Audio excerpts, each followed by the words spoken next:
नमस्कार साथियों, आप सबसे एक निवेदन है कि आज का जो लाइव का जो प्रोग्राम है उसमें जो भी मुद्दे होंगे, मैं ये चाह रहा हूं कि जितने भी अपने भाई हैं, अपने जुड़े हुए हैं, जो स्वास्थ्य विभाग से अपना ताल्लुकात रखते हैं, उन तक पहुंच जाए। ये मैं सोच रहा हूं कि सब तक अपनी बात पहुंच जाए। तो एक बार इसको अपने अपने जितने भी व्हाट्सएप ग्रुप हैं सब पे इस लाइव को एक बार शेयर कर दो, ताकि अपने जितने भी भाई हैं उन तक अपनी आवाज पहुंच जाए, अपनी बात पहुंच जाए, ताकि जो अपन चाह रहे हैं, जो आज का जो अपना विजन है उसको लेकर अपन आगे के चलना है, वो सारी चीजें उन सब तक पहुंच जाएं, ताकि कंधे से कंधा मिलाकर अपन आगे चल सके और सब तक अपनी बात, आगे क्या करना है क्या नहीं करना है, वो उन सब तक पता चल जाए। ठीक है, आज की बात अपन यहां से स्टार्ट करते हैं साथियों। आज से करीबन 2 साल पहले आज ही का दिन अपन देख रहे थे। 2 साल पहले, उससे 1 साल पहले 2022 में आज ही का दिन देख रहे थे कि स्वास्थ्य विभाग में नई वैकेंसी आए और हमारे बेरोजगार जो भाई हैं, संविदा पे जो काम कर रहे हैं, उन सबको एक तोहफा मिले, उनके परिवार में खुशियां आए और वो अपना जो जीवन का जो सपना था वो साकार करने के लिए लड़ रहे थे। और वो भर्तियां आज से 1.5 साल पहले पूरी हो चुकी थी साथियों। आज नई सरकार बने 2 साल होने को है। इस 2 साल में ऐसे अलग अलग लोग बाहर से आए हैं जिनका कोई लेना देना ही नहीं है, जिनके पास कोई डिग्री डिप्लोमा ही नहीं है। वो लोग बाहर से आकर के अपने विभाग में अपनी वैकेंसियों को लेकर के अरनगल बातें करते हैं, अरनगल तरह तरह के ज्ञापन देते हैं, अलग अलग जगह पे जाके आप लोगों को गुमराह करते हैं, आपके मन में एक डर पैदा कर दिया साथियों। मैं सबसे पहले शुरुआत करूंगा नर्सिंग ऑफिसर से, उसके बाद बात करूंगा एएनएम बहनों की, उसके बाद मैं मेरे मूल कैडर की बात करूंगा पैरामेडिकल की, उसमें एलटी, एआरजी, ईसीजी, डेंटल, नेत्र, मैं सबकी बात करूंगा, फार्मासिस्ट की भी बात करूंगा, सबकी बात करूंगा साथियों। बहुत सारे लोगों को मैं देख रहा हूं, बहुत सारे लोगों के मैसेज देख रहा हूं, बहुत सारे लोग जो सोशल मीडिया पे भरोसा करते हैं, जो जगह जगह गुलदस्ता लेके जाते हैं, पकड़ाते हैं, मंत्री जी का धन्यवाद करते हैं, अधिकारी का धन्यवाद करते हैं और कहते हैं कि साहब आज की वार्तालाप सफल हुई, हमारी वैकेंसियां इस तरह इस बेस पे आ रही हैं। उन लोगों पे मैं विश्वास नहीं करता हूं साथियों। आज जो मेरे भोले भाले भाई बहन थे, जो 2023 वाली वैकेंसियों से वंचित रह गए थे, उनको एक शब्द में बात कहूंगा साथियों। आज आपका एक ही सवाल है कि आगे आने वाली भर्तियां मेरिट से आ रही हैं या एग्जाम से। ध्यान से सुनना साथियों, हमारा प्रयास, मेरा प्रयास यह है कि आने वाली जितनी भी वैकेंसियां स्वास्थ्य विभाग की हैं, नॉन गजेटेड की हैं, वो सारी की सारी मेरिट प्लस बोनस के आधार पे आनी चाहिए। और ये मान के चलो कि मूल कर्तव्य है। ये हमारे संविधान ने हमें ताकत दी थी, जो 1965 के नियम में लिखा हुआ है स्वास्थ्य विभाग में, कि आने वाली जो भर्तियां होगी आपके शैक्षणिक योग्यता के आधार पे और प्लस आपके बोनस के आधार पे रहेगी। पिछले वाली सरकार में ऐसे कई लोग आए थे जिन्होंने एक कैडर को चुना, फार्मासिस्ट को, उसको चुन करके लोगों ने कहा कि हमारी भर्तियां मेरिट से नहीं एग्जाम से आनी चाहिए। उन लोगों को कोर्ट में इसी सरकार के अधिकारियों ने, जो आज सेक्रेटरीट में बैठते हैं, आज अपने विभाग में बैठते हैं, उन लोगों ने एक लिखित में ज्ञापन, एक लेटर दिया था 2022 का। उसमें लिखित में कोर्ट में पेश किया था कि हम आगे आने वाली जितनी भी भर्तियां हैं, वो एएनएम, एनओ, एलटी, एआरजी और ईसीजी, डेंटल, पैरामेडिकल समस्त भर्तियां वो हमेशा आज भी और आगे आने वाले दिनों में भी हम मेरिट बेस के आधार पर ही करेंगे। और फार्मासिस्ट के लिए भी कहा था कि हम सिर्फ एक बारी ये मौका हमें दीजिए, हम इसको मेरिट और बोनस के आधार पे करेंगे साथियों। फार्मासिस्ट को सिर्फ एक मौका दिया गया था और वो मौका दोबारा भी मिल सकता है, क्योंकि पिछली बार सरकार ने चाहा था कि जैसे आप मांग रहे हो, जैसे आपका जो दुख है, जो आपने संविदा पे काम किया है, जो संविदा पे आपने दुख दर्द झेले 9,000 रुपए में। साथियों 9,000 रुपए में अगर कोई अच्छा सा लड़का या कोई लड़की अगर कोई अच्छे से शोरूम में घुस जाए तो 9,000 में उसकी कोई शादी ब्याह की शॉपिंग ना हो। और उस 9,000 में हमने काम किया साथियों, और काम करके हमने बोनस लिया है। बोनस हमें उस चीज का मिला है कि हमारा जो प्रैक्टिकल है, हमारा जो अनुभव है, जो हॉस्पिटल में किया है, हमने पेशेंट की देखरेख करी है, हमने पेशेंट का सैंपल लिया है, हमने पेशेंट के टेस्ट करे उसको, और उसके जब पेशेंट वार्ड में भर्ती होता है तो उसकी देखरेख, उसके फाइलों के पन्ने पलटे, तब जाकर के हमें वो बोनस मिल रहा साथियों। कुछ लोग भाई कहते हैं कि एग्जाम बेस से क्यों नहीं करी जाए, मेरिट बेस पे क्यों करी जाए भर्तियां। अगर साथियों एग्जाम बेस पे अगर भर्तियां होंगी तो आपके पास बथेरे मौके हैं। आप पटवारी का एग्जाम दे लीजिए, आप किसी ग्राम सेवक का एग्जाम दे लीजिए। साथियों इस एग्जाम का जो चक्कर है ये सिर्फ वो लोग कर रहे हैं। आज आप जयपुर में, सीकर में, हर सिटी में आप देखो हजारों कोचिंगें हैं, हजारों कोचिंग खोल रखी हैं। और जब ऑनलाइन जब सिस्टम आया तब 2-5 कोचिंगें हैं, वो कोचिंगें चल रही हैं, बाकी चल नहीं रही हैं। अब इन लोगों को दिख गया कि यार हम ऐसा क्या करें ताकि हमारी कोचिंग, हमारी दुकानें चल जाए। उन लोगों ने फंडिंग करी है और 5-7 लोगों को उन्होंने सिलेक्ट किया है। मेरे पास भी ऑफर आए थे कि यार क्यों ना हमारे पास आ जाइए, लेकिन उन लोगों ने कई 2-4 जो सोशल मीडिया पे एक्टिव हैं उनको भी कुछ ना कुछ लिया होगा, और उन लोगों को आगे फ्रंट पे करके वो गेम खेल रहे हैं।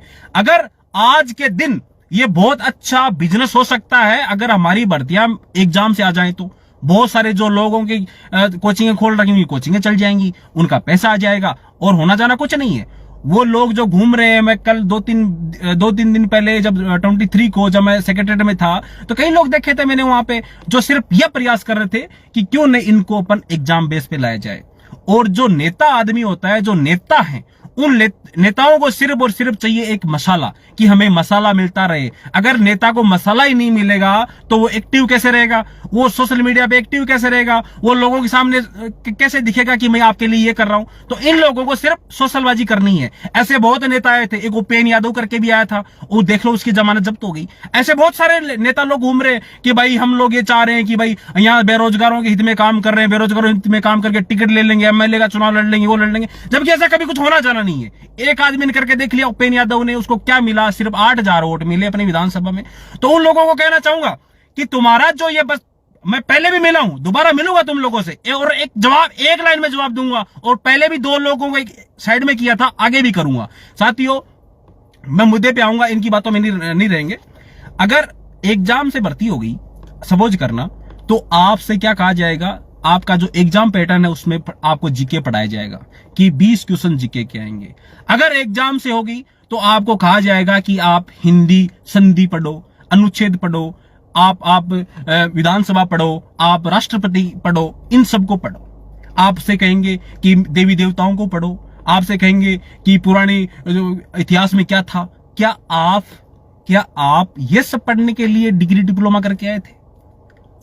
आप जितने भी भाई लोग हों, जिसने आपका जो प्रोफेशन है वो सिर्फ और सिर्फ एक मानव शरीर को कैसे सुरक्षित रखा जाए उसके लिए, ना कि देवी देवताओं के मंदिर कहां स्थित है, ना कि कौन सी संधि कब हुई थी, कितने राजस्थान का एकीकरण कब हुआ था। इन सब का नॉलेज हमें नहीं चाहिए। हाँ नॉलेज है, वो हमने 10वीं क्लास तक पढ़ा था, उसके बाद में हमने साइंस ली है, साइंस लेकर के हमने 12th की है, 12th करके हम लोगों ने GNM, BSc nursing, LT registration किया, एलटी में रजिस्ट्रेशन करवाया है, हमने रेडियोग्राफर के कोर्स किए हैं, हमने ओटी टेक्नीशियन के किए हैं, वो ये सब पढ़ने के लिए नहीं किए।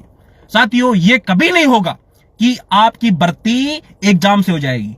आपकी भर्ती अपन लेकर के आएंगे सिर्फ और सिर्फ मेरिट के आधार पे। ये लोग कहेंगे, कल मैं एक मंत्री जी का देख रहा था, उनके पास ज्ञापन गया और उन्होंने कहा कि एग्जाम देने में कहां जोर आता है। मंत्री जी आप इनके फेवर में मत आइए, आप ये देखिए कि जो 10 साल से काम कर रहा है, जो 10 साल से अनुभव ले रहा है, वो खरीद नहीं रहा है, वो अपना जीवन का समय दे रहा है 10 साल। वो एक पेशेंट की देखरेख करता है सिर्फ 8,000 रुपए में, तो उसका जो अनुभव है, अनुभव आप एक लेटर को मत कीजिए कि अनुभव है, अनुभव आप कीजिए कि भाई उसने 10 साल काम किया, मतलब 10 साल का उसके पास एक्सपीरियंस है एक पेशेंट की केयर कैसे करते हैं। इसलिए भर्तियां जो हैं वो हम लोग मेरिट के आधार पे ही लाएंगे। अगर हमारे जो नियमों के साथ अगर खिलवाड़ कर दिया तो आप सबसे पहले एम्बुलेंस 108, उसके बाद में 104, उसके बाद पीपीपी मोड में जितने भी आपके जो पीएससी सीएससी हैं वो, उसके बाद जितने भी जनता क्लिनिक हैं वो, उसके बाद में जितने भी आपके मोबाइल मेडिकल वैन वगैरह जो चलती हैं वो, उसके बाद में हमारे हजारों संविदा कर्मी जिन्होंने स्वास्थ्य विभाग की रीढ़ बन करके आज काम कर रहे हैं, वो सब लोग आपको मुंह तोड़ जवाब दे देंगे। एग्जाम का नाम छोड़ दो विरोधियों, आपको कह रहा हूं, एग्जाम का नाम हमेशा के लिए भूल जाओ। भर्तियां हम सीधी मेरिट और बोनस के आधार पर लाएंगे, उसके साथ आप खिलवाड़ नहीं कर सकते ऐसी। अच्छा, एक मैं सरकार से पूछूंगा आपके माध्यम से, इसको शेयर, कोई ना कोई सरकार का नुमाइंदा इस चीज को सुन रहा होगा कि किसने कोई एक संविदा कर्मी या कोई एक डिप्लोमा डिग्री धारी कोई एक सिंगल वन अगर ये कह दे कि साहब मैं फलाने दिन सक्षम अधिकारी को ये ज्ञापन दे के आया हूं, उसमें एकदम तथ्य के साथ कि इस नियम के आधार पे और इस पीड़ा के आधार पे हमारी जो भर्तियां हैं वो मेरिट बेस पे नहीं एग्जाम बेस पे आई। इन लोगों को एक बात और बता देता हूं कि अगर कोई ये चाह रहा है कि एग्जाम के बेस पे, तो आप 3 इडियट्स मूवी देख लीजिए भाई।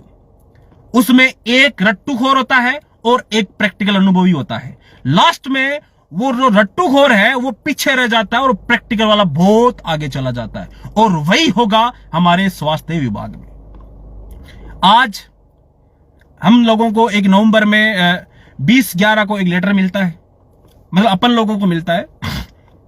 उसमें विभाग कहता है कि हमने एक पत्रावली भेज रखी है और उसमें हम नियम संशोधन का एक प्रतिवेदना बना के हमने भेजी है सरकार को कि भाई हम इसमें नियम संशोधन करना चाहते हैं कि भाई इसमें इन लोगों की एग्जाम लगे।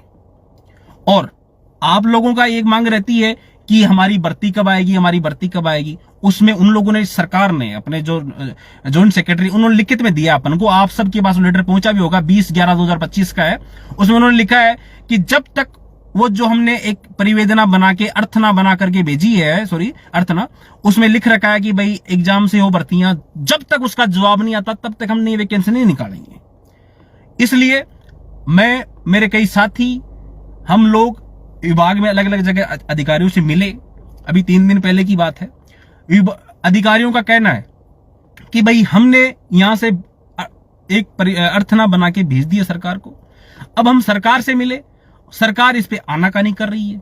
उसका रीजन ये है कि पिछले कई दिनों से वो लोग एक्टिव थे, अपन एक्टिव है, लेकिन उन लोगों ने सोशलबाजी करके 2-4 मीडिया कर्मी को पकड़ के, और उन्होंने मतलब फार्मासिस्ट को लेकर के कि भाई कोर्ट में ये कहा था कि भाई अगली जो भर्ती होगी वो एग्जाम से होगी। सिर्फ फार्मासिस्ट का एक लेटर लेके घूम रहे वो लोग। और उनको मैं बता दूं कि हमारे पास में कम से कम 10,000 लोग ऐसे हैं जो बोनसदारी लोग हैं सारी भर्तियों में। आज के दिन 10,000 लोग, किसी का 1 साल का है, किसी का 6 महीने का है। अगर वो सब के सब हमारा जो 2022 वाला लेटर लेकर के अगर विभाग में एक दिन भी आ गए, तो तुम्हारे अधिकारियों की, जो आज नए अधिकारी हैं, तुम्हारे अधिकारियों की और जो लोग जो नेता बने घूम रहे हैं, उन सबकी बोलती बंद हो जाएगी। पिछला वो 2022 वाला लेटर ही कोर्ट में काफी था और है। हमने नहीं मांगा आपसे कि हमारी भर्तियां एग्जाम से की जाए, हमने ये मांगा है कि 10, 20, 30 बोनस प्लस जो हमारा जो डिग्री, अरे भाई जो डिग्री डिप्लोमा हमने किया है वहां पे भी हमने काम किया है। हमने 3-3, 4-4 साल के डिग्री डिप्लोमा कर रखे हैं, और हमने 12th कर रखा है, हमने 10th कर रखा है। उसके बेस पे अगर सरकार जो लंबे समय से भर्तियां करती आ रही हैं, आज उनको चेंज करने की जरूरत कहां पड़ गई भाई? हम लोग आज एक्टिव लोग हैं जो सरकार के पास रोज जाते हैं। क्या सरकार ने जरूरी नहीं समझा कि किसी एक संगठन को बुला के पूछ लिया जाए कि भाई बताओ क्या करना है? लेकिन ऐसा होगा नहीं, ऐसा होगा ही नहीं। हम ये जो भी मैंने बताया 108 वगैरह सब एक मंच पे आकर के इन लोगों को मुंह तोड़ जवाब देना साथियों। इन लोगों के पास ना कोई संगठन है, ना इनके पास संख्या बल है, सिर्फ इनके पास में कोचिंग वाले बच्चे हैं, किसी कोचिंग में 20 बच्चे, किसी में 40, 4 कोचिंग वाले मिलकर 200 लोगों को इकट्ठा करते हैं। इकट्ठा करके शहीद स्मारक इकट्ठा होकर ज्ञापन दे आते हैं कि भाई हमारी जो भर्तियां हैं वो एग्जाम से करनी है। कोई कह रहा है कि फार्मासिस्ट एग्जाम से हो। अरे भाई, फार्मासिस्ट का बिल्कुल पिछली बार कोर्ट में ये कहा है कि सरकार ने 1 साल का मांगा था। अब वो मैटर थोड़ा अलग है, लेकिन जो बाकी जो 6 वैकेंसियां थी, 7 वैकेंसियां थी, उतनी की उतनी दोबारा आएंगी और वो वैकेंसी हम लेके आएंगे। वो सारी की सारी मेरिट और बोनस के आधार पे होंगी। लेकिन अब लड़ाई है, अब जो बोलूंगा वो काम की बात बोलूंगा, लेकिन लड़ाई हमारी बहुत लंबी है। आज ऐसे कई बेरोजगार जो संगठन है, कई ऐसे राजनीतिक संगठन है, जैसे एनएसयूआई है, एबीवीपी है, जो छात्र संगठन है, एसएफआई है, ऐसे कई लोग हैं। उन लोगों की भी हमेशा मांग रहती है कि नई भर्तियां निकालो, हमारे भाइयों के लिए ये करो वो करो। ऐसे बहुत सारे संगठन है जो हमारे साथ आएंगे और साथ में आकर के हमारी जो भर्तियां वो निकलवाएंगे। साथियों, आपकी भर्तियां आज के दिन लेटर में एग्जाम बेस पे हैं। आज के दिन आपकी भर्तियां लेटर में एग्जाम बेस पे हैं कि भाई ये नियम संशोधन कर रहे हैं तो सरकार हमें इसकी परमिशन दो। लेकिन जहां से परमिशन मिलनी है वहां पे उच्च स्तर की हमने हमारे स्तर पे आप सबके सहयोग से कई अधिकारियों से मिले हैं और वहां पे उस पे कोई न कोई क्यूरी जो हमने बताई और जो सरकार को भी समझ में आई वो लगेगी और लगने के बाद में वो फाइल वापस आएगी और जिस दिन अपनी फाइल वापस आ गई उसके बाद भविष्य में वो अर्थ ना आगे नहीं बढ़ेगी, क्योंकि नियम संशोधन करने की जरूरत है ही नहीं। क्योंकि जो संविदा कर्मी है जो काम कर रहा है उसका बोनस देखिए, आप उसका लेटर मत देखिए, उसका बोनस देखिए, उसने काम कितने साल किया है और कहां किया है। जहां पे उस संगठन ने जहां पे उस लड़के ने काम किया वहां जाके उसका आप एक सर्वे करवाइए। सरकार एक सर्वे करवाइए कि जो संविदा पे काम कर रहा है वो कितना प्रताड़ित होता है, वो 8,000 में, 7,500 में, 9,500 में किस तरह से अपना काम चला रहा है। अगर एक भाई अगर जयपुर आता है एक धरने में तो उसका 2 से 3,000 रुपया खर्च होता है और वही 2-3 हजार रुपए वो महीने के अपने घर में अपनी मम्मी या पापा को या अपनी बीवी को देता है, अपने मोबाइल रिचार्ज नहीं कर पाता है। वो इस तरह का हालात इन लोगों ने बनाया है। ये लोग कहते हैं, एक लड़का कहता है, वो नेता नहीं कहूंगा, एक लड़का को कहता है कि हम पिछले कई सालों से हम इसको एग्जाम बेस पे करवाने का प्रयास कर रहे थे और हमारी जो हम काम कर रहे हैं वो सफल होता दिख रहा है। अरे भाई, एक बार तू ये देख, जो तूने अपने अकाउंट पे लिख रखा है कि मैं फलाना फलाना नेता हूं, वो आदमी हूं, एक बार सीएचओ भाई तेरी सरकार है, ये सरकार हमारी भी है, हम इसी सरकार के आदमी, इसी सरकार में हमारा काम करवाएंगे। भाई एक बार तू दोनों जगह पे सीएचओ को लेकर के जा, भाई सीएचओ को तू परमानेंट करवा, सीएचओ को तू 4200 ग्रेड पे नौकरी लगवा। अगर तू ये कहता है कि मैं ये एग्जाम से करवा रहा हूं तो तू एक बार पहले सीएचओ का करवा के दिखा। आज तक तू कोई एक लेटर दिखा दे कि इस लेटर के ये लेटर मेरा है और मैंने ये काम करवाया है, दुनिया से हट करके। हम ऐसे बतेरे लेटर दिखा देंगे जो हमने मांगा, सरकार को हमने उसकी जरूरत समझाई, सरकार को समझ में भी आई और वो काम सरकार ने किया। साथियों, आप सबको मैं एक निमंत्रण दे रहा हूं कि अब अपन को रुकना नहीं है, अब अपन को आगे बढ़ना है। वैकेंसियों की आज जरूरत हो चुकी है। नई सरकार ने अभी तक हमारी एक भी वैकेंसी नहीं निकाली है। आज सरकार कह रही है कि हमने 30,000 कर्मियों को स्वास्थ्य विभाग में परमानेंट किया है और वो 30,000 जिनको परमानेंट किया है वो सब के सब पिछले वाली भर्ती पिछले वाली जो सरकार के जो अपने बजट में जो निकाली हुई जो वैकेंसियां थी सिर्फ उनको पूरा किया गया है। अभी तक सरकार ने हम लोगों के लिए एक भी वैकेंसी निकाली नहीं है। तो इसके लिए अपन सबको इस सरकार को जगाना पड़ेगा और यह शुरुआत अपन ने पहले भी करी थी, आज दोबारा शुरुआत कर रहे हैं कि सरकार को अपन को जगाना पड़ेगा। इसके लिए कल 29 तारीख को आपको अपने अपने स्तर पे, अपने अपने हॉस्पिटल में, अपने अपने उपखंड अधिकारी को, अपने अपने जिला अधिकारी को, जिला कलेक्टर को, अपने अपने सीएमएचओ को, पीएमओ को, इन सब को कल, चाहे वो नर्सिंग कर्मी हो, चाहे वो एलटी कर्मी हो, चाहे वो किसी भी कैडर का हो, उन सब को अपना कल एक सामूहिक ज्ञापन रखा गया है। कल अपन को एक ज्ञापन देना है, वो ज्ञापन आपको मिल जाएगा। मैं आपको एक नंबर बताऊंगा, उस पर आपको मैसेज करना है, वहां से ज्ञापन उठाना है और अपने अपने स्तर पे अपने अपने अधिकारी को ज्ञापन देना है। उसके बाद नई साल को 5 जनवरी से लेकर के 15 जनवरी तक बीच में आपको एक डेट दे दी जाएगी। उस डेट को आपको हम जयपुर बुलाएंगे और वो डेट तय करेगी कि भर्तियां मेरिट से आएंगी या एग्जाम से आएंगी।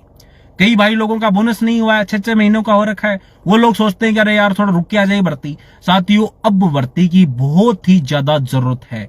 आज अगर अपन भर्ती के लिए लड़ेंगे, भर्ती के लिए अपन इकट्ठा होकर के भर्ती की मांग करेंगे, तो अगले 6 महीने बाद में भर्ती धरातल पे आएगी, तब तक आपका बोनस हो जाएगा। बहुत सारे बोनसधारी जो लोग थे वो पिछली वाली भर्तियों में सिलेक्ट हो चुके हैं, आगे भी हो जाएंगे। डरना नहीं है, आपको सबको आना है, वरना आपके हाथ से, अपने स्वास्थ्य विभाग के अधिकारी कहते हैं कि हमारे हाथ से अर्थना निकल चुकी है। आज हमारे हाथ में अर्थना नहीं है, वो अर्थना मंत्री जी के पास में है, और मंत्री जी दूसरे वाले मंत्री जी के पास में है। डीओपी में अपनी फाइल पड़ी है जहां पे रूल संशोधन होने हैं। डीओपी में अपनी फाइल पड़ी है, जो वहां रूल संशोधन की जो फाइल है उस पे डीओपी ने अगर परमिशन दे दी तो चेंज हो जाएगी। इसलिए वहां पे रुकी हुई है फाइल वहां पे रुकी हुई है, और जिस दिन वहां से वापस आ गई उसके बाद कभी वापस डीओपी में नहीं जाएगी। ये मैं आपको एक प्रॉमिस करता हूं, एक आपको वादा करता हूं कि उसके बाद आपकी फाइल वापस नहीं जाएगी। उसका रोकने का काम हमारा होगा। साथियों, कल सबको ज्ञापन देना है। उसके बाद में जो हम डेट निकालेंगे, उस डेट पे आप सबको जयपुर आना है, और जयपुर आकर के सरकार को अपन जगाएंगे, और उस दिन आपकी जो संख्या है वो निर्णय करेगी कि आगे आने वाली भर्ती मेरिट से होगी या एग्जाम से। और मैं आज मेरिट के पक्ष में ये आपसे बात कर रहा हूं कि अपनी भर्तियां मेरिट से ही आएंगी। सरकार ने मेरे को ही जवाब दिया है, 20/11/2025 को कि आपकी भर्तियां हैं, उसकी जो पत्रावली है वो चल रही है एग्जाम बोनस नहीं, एग्जाम प्लस बोनस के आधार पे।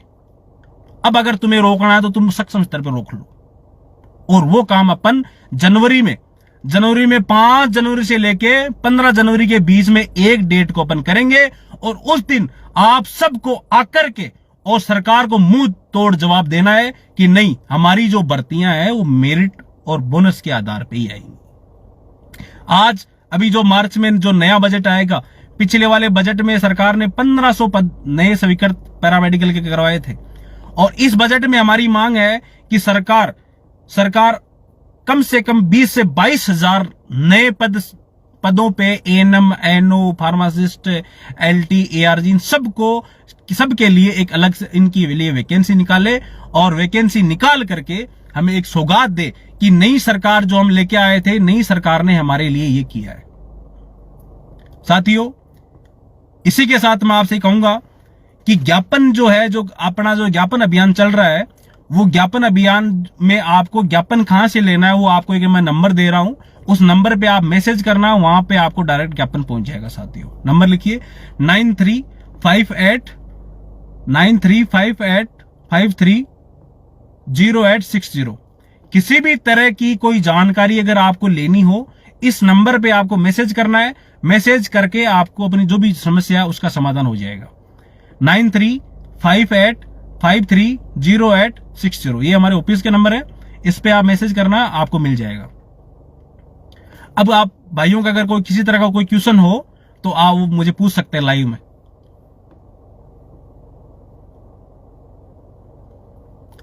बिल्कुल अर्जुन जाखड़, पैरामेडिकल की भर्तियां मेरिट और बोनस अंक 10, 20, 30 के आधार पे ही आएंगी, और वो ही हम लेकर के आएंगे।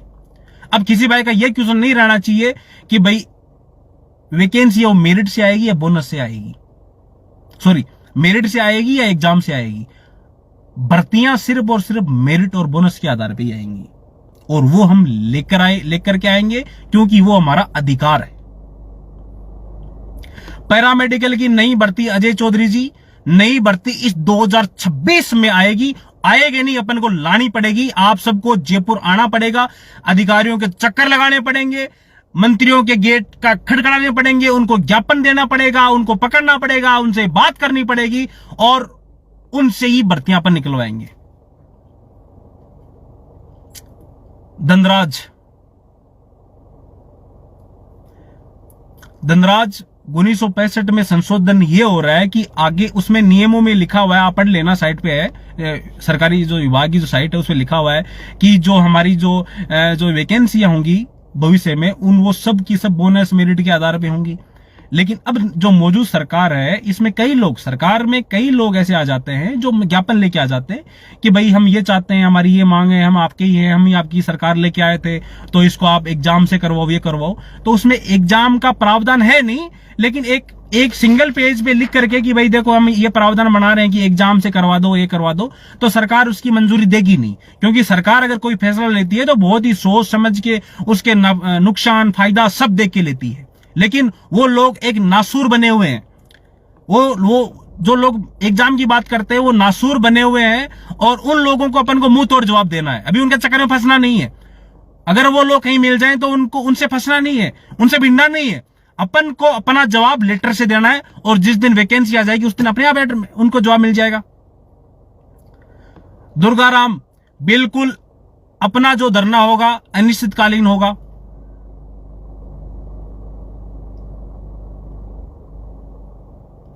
और एक आप जिन भाइयों को जानते हैं, जो एक्टिव लोग हैं, जिनका हमेशा रहता है कि भाई हमने सरकार के पास ये ज्ञापन दिया, वो दिया, जो मेरिट और बोनस के आधार पर भर्तियां कराना चाह रहे हैं, उन सब लोगों को अगर मेरी बात उन तक पहुंच रही है तो अपन सबको एक मंच पर बैठ करके ये बात करनी पड़ेगी, एक मंच पे आकर के सरकार से मांगना पड़ेगा, तब ही जाकर के हमारी वैकेंसियां जो हैं वो मेरिट और बोनस पे आ सकती है, और वो ही आएंगी।